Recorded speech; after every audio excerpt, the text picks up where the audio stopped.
So the Misfits 19 Qatar card, headlined by Slim vs. Gibb, got announced a couple days ago.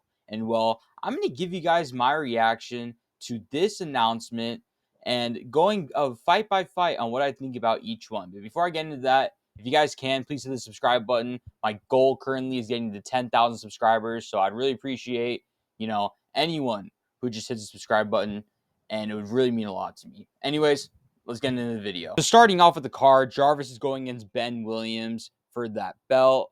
Jarvis coming off a win against B-Dave, while Ben Williams is coming on a 2-fight win streak, going against Fez Batista and the Warren Spencer. At least in Misfits, he's a 2-fight win streak.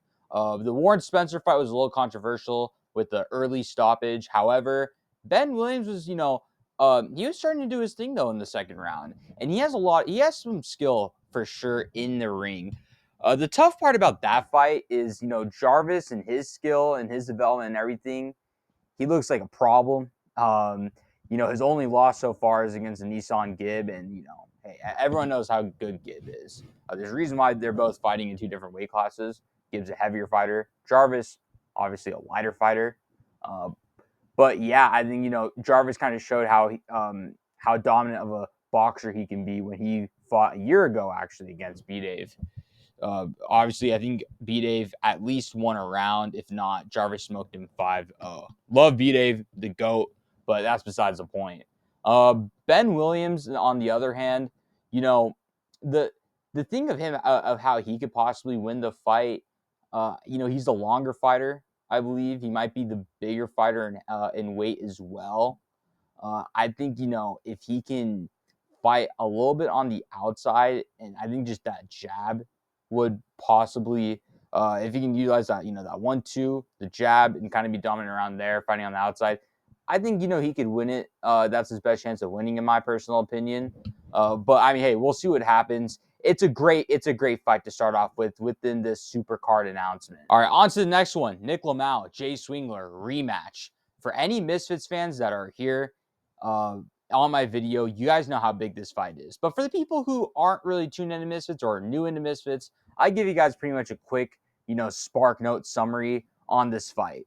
Jay Swingler, Nick Lamau. Nick Lamau was the underdog heading into their first fight. And Jay Swingler, controversy, got the win. There was a lot of, arguments in terms of who should have won that fight, right?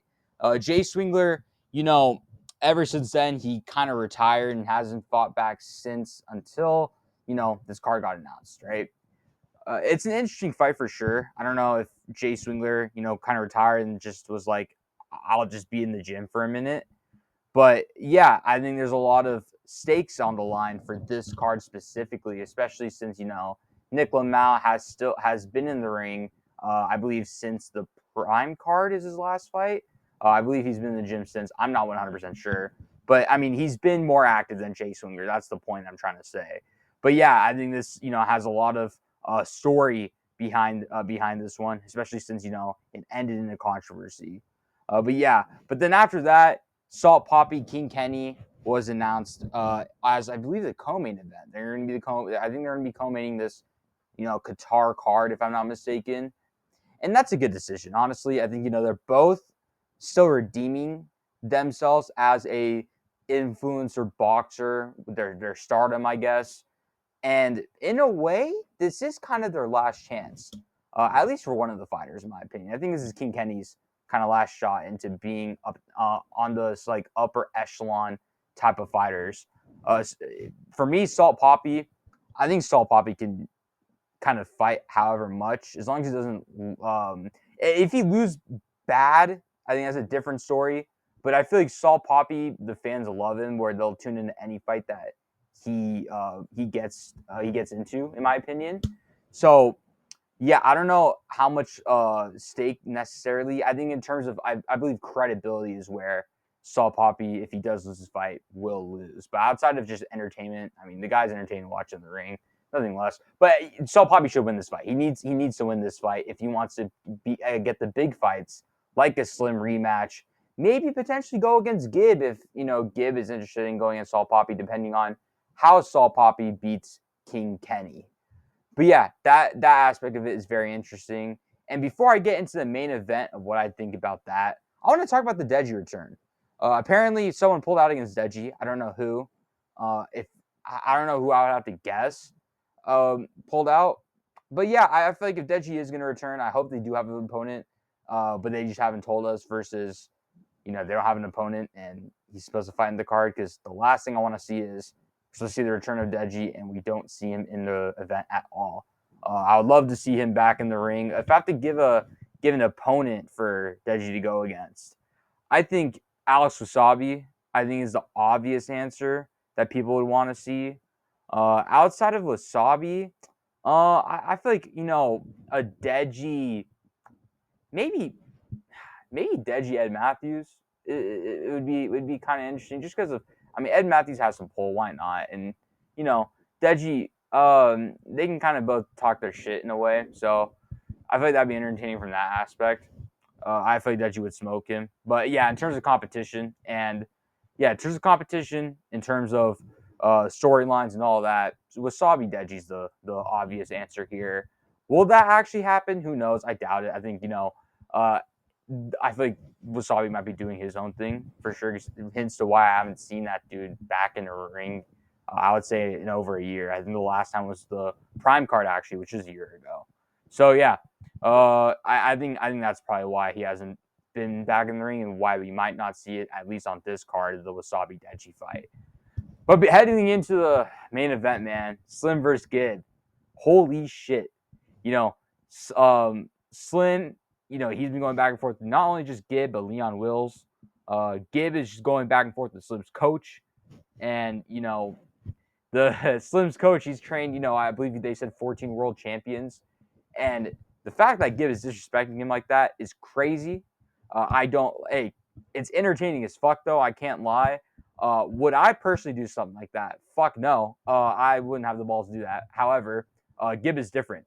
And this energy, at least from press conferences that Gib brought, I actually, kind of miss. I haven't really seen something like that in a minute, in my opinion. And yeah, it was from beginning to finish, from when they started to go into their back and forth all the way to the end. I was hooked when I was watching it. And man, this is such a 50-50 fight at the end of the day. This is for sure Slim's biggest test on how he's going to if he does win this fight, how much credibility he will have, having that win underneath his resume. But what's interesting is I'm wondering if Slim wins, does he go back to that KSI route, try getting that KSI fight, or does he go towards the winner of Salt Pop King Kenny? Because maybe if we see a Salt Slim rematch, I wouldn't mind.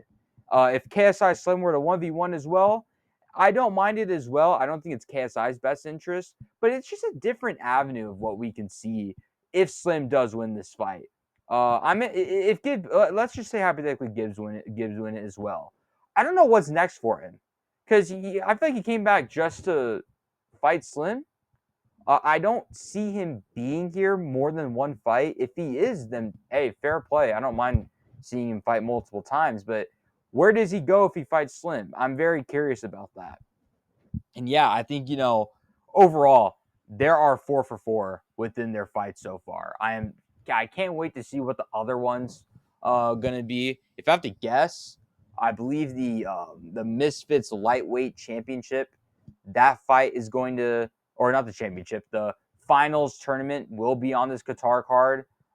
Just kind of seeing hints, just because I've been seeing, Yuddy Gang and Yuddy Gang's team talking about training camp, that they're in training camp right now. And since, Misfits is pretty much the only big influencer boxing company so far, I'm kind of hinting that that's, if I have to put 2 and 2 together, Yuddy Gang Cray Cray is going to be on this Gibbs Slim super card fight. But yeah, outside of that fight, I don't know what else will be announced on there. Yeah, man, I can't wait to see, how the rest of the card looks like. So far, it's looking great. What a great start to this. Anyways, if you guys like this video and want to see more of my opinions on, this Misfits universe, this influencer boxing universe, and just, I guess, combat sports in general, please like, comment, and subscribe. The goal at the end of the day is to get to 10,000 subscribers. And anyways, I'll see you guys on the next video. Peace.